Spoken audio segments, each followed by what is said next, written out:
Hi, Joan. This is Margie. I just want to respond to your response about for our discussion board this week. The first thing I want to say is that I am so happy that you are working with the veterans.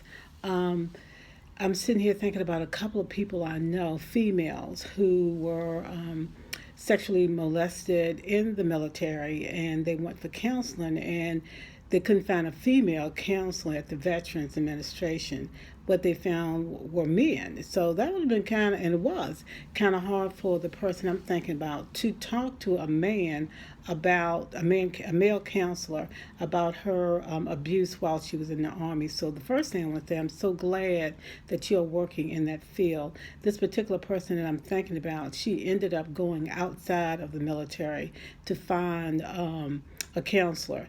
And the sad thing about going outside the military is a lot of times people who have not worked around veterans or who have not been in the military themselves have a hard time relating to issues that a female veteran might bring to them. But that was the only choice she had because she said she was not going to talk to a male counselor at the VA about her abuse. I also had another veteran who came to see me, and she talked about her abuse a little bit, and she was diagnosed with PTSD. But the reason why she came to see me was that she'd had breast cancer, and she was experiencing a loss with that. So, as we know, when you experience any kind of loss at all, those old losses come up with the current loss, and they're all mixed in there together. So, as we were talking about her breast cancer diagnosis, she reflected on the time that she was in the military and her PTSD and the losses she experienced while she was in the military as a result of being sexually assaulted and not being able to tell anyone, and the whole thing that goes with that. So, yeah, you're right on target. Yes, it is very hard for our veterans. And again, I am just so glad that you're working with our female veterans.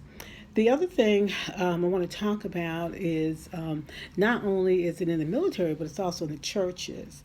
I'm thinking of a client that I've had that was sexually assaulted at a very early age, and for some reason he d- turned to that lifestyle. So um, and it continued even within the churches. I was surprised at the number of pastors.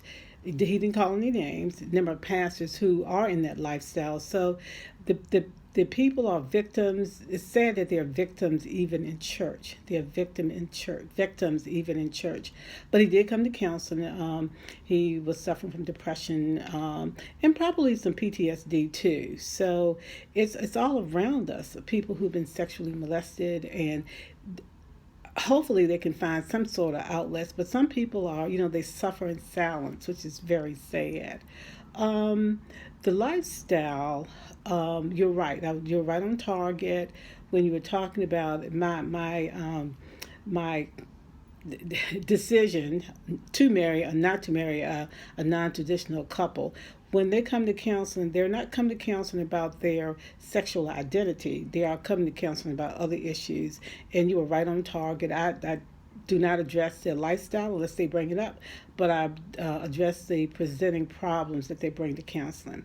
Again, I want to say, not can't say it enough. Thank you so much for being there with our female and male veterans to talk about issues like that. Um, God bless you.